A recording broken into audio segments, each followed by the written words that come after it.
गोपियों को बनाने के लिए भगवान ने बड़ा सुंदर रास रचाया।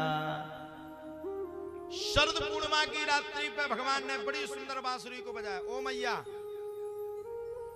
दीपाली बहन जी ऐसे देख कैसे कर रहे हैं, ये कोई देख ना रहा हो, निकाल नहीं है तो खड़े होकर निकाल, देख के कोई देखना नहीं। अच्छी है हमारी बहन जी।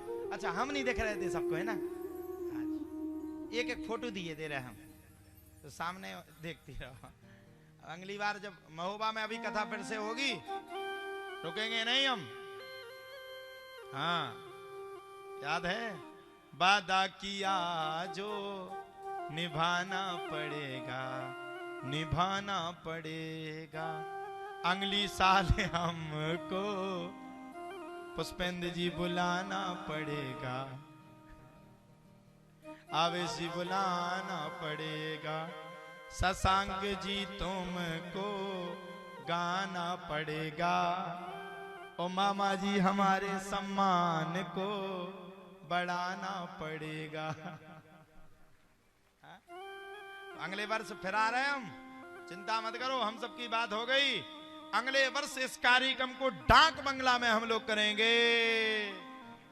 क्यों भाई, करेंगे कि नहीं? और कब करेंगे पता है आप सबको?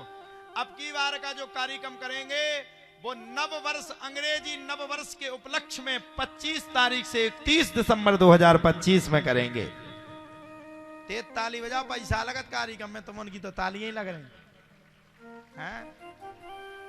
फिर करेंगे हम लोग और फिर आप सबके खूब आनंद लेंगे, आप सब भी खूब आनंद लीजिएगा। बढ़िया, परमानंदम महासुखम, बड़ा आनंद आएगा अगले वर्ष भी। अच्छा कौन कौन चाहता कि हम ही आए?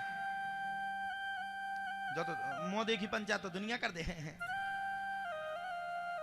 सही में आए? कछु माताएं गाली दे रही, तुम अपनी ठटरी बनाओ, तुम्हें नहीं आना, दूसरे ब्यास को लाएंगे। हैं बताओ कौन कौन चाहता? आयोजक ही नहीं चाहू, फिर कैसे आऊ तुम?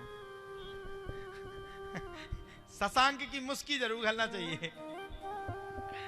तो अगले साल आए, अगले वर्ष हम अपने बड़े भ्राता जी को भी लेकर के आएंगे एक दिन के लिए। हमारे बड़े भैया हैं वो, पूज्य बागेश्वर धाम जी भी एक दिन आशीर्वचन करने के लिए जरूर आएंगे, हम उनसे प्रार्थना करेंगे। हाँ हमारे बड़े भाई हैं, तो कभी भी हमें इतना प्रेम करते हैं, हम कभी बगल में बैठ जा, आजा बैठ, आगे तो महाराज जी अब जा, अरे इतने जल्दी जाना, बैठो ना, क्या मेहनत है महाराज जी की। मैं तो क्या वर्णन करूं, मैं तो उनके सामने कुछ नहीं हूं। हमें देखा तुरंत, ऋषि इधर आओ, कैसे हो, अच्छे हो? हमने कहा जी महाराज जी। धाम पर पहुंचे, वहां भी बड़ा स्नेह दिया। हिंदू सनातन की पदयात्रा उन्होंने की और मैं उस पदयात्रा में पहुंचा तो महाराज जी ने देखा, पदयात्रा में बड़े बड़े सब लोग चल रहे थे, बड़े बड़े गार्ड, सबका यहाँ आप नहीं घुस पाओगे। हमने कहा बागेश्वर धाम की कृपा होगी तो जरूर जाएंगे। महाराज जी ने देखा, आजा आजा आजा, हम तुरंत आए और उन्होंने हमारे कंधे पे हाथ रखा, मानो हाथ रखते हुए कहा कि मैं तेरा बड़ा भाई हूं, मैं सनातन धर्म की यात्रा को आगे की ओर खींचता जा रहा हूं, बेटा तू भी जा, तू भी मेरा सहयोग करो, इस हिंदू यात्रा को हमेशा के लिए आगे बढ़ाता रहे। हम दोनों जन चले जा रहे थे, बातें हो रही थी, कैसे हो? हमने कहा बढ़िया है महाराज जी। नेक्स्ट कथा कहाँ है? हमने कहा महाराज जी महोबा में है। अच्छा, हमने कहा जी कहाँ है, किस जगह? महाराज जी हमने कहा हमीरपुर चुंगी। बहुत अच्छा बेटा, खूब करो, सनातन धर्म को खूब आगे बढ़ाओ। कौन कहता है हम सब संत एक हैं? इस बात को आप लोग भूल जाइए। यहाँ कई लोग कह रहे थे ये बात वो बात, मैं उनको स्पष्ट कराना चाहता हूं, मैं सबसे छोटा व्यक्ति हूं और मुझसे अधम पापी व्यक्ति कोई नहीं है, लेकिन मैं मानता हूं कि मेरा बड़ा भाई बागेश्वर धाम बैठे हुए हैं, मैं उनके साथ हमेशा कदम में कदम मिला करके खड़ा हूं।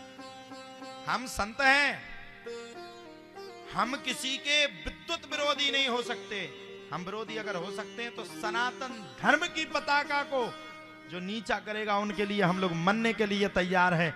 लेकिन अगर हमारे संत कहें, अगर हमारे महाराज जी कह दें कि ऋषि कृष्ण को यहीं खड़े खड़े सूखना है, तो हम अपने बागेश्वर धाम के लिए अपने प्राण तक अर्पण करने के लिए तैयार हैं। कल ही भैया लंदन गए हैं यात्रा में, तो हमें रस्ते रस्ते याद किया उन्होंने और खूब खूब अपना आशीर्वाद दिया उन्होंने। और उनका आशीर्वाद ही मैं आपसे कह रहा हूं, आप लोग ये बात की दोहराई मत मानना। बागेश्वर धाम के महाराज जी कहीं दूसरी जगह नहीं है, बागेश्वर धाम के महाराज जी यहीं बैठे हुए हैं, यही विराजमान है, और हम सबको प्रेरणा देकर के एक कथा भी उनके ही आशीर्वाद से हो पड़ी है। तो कोई दोहराई नहीं। बोलो बागेश्वर धाम की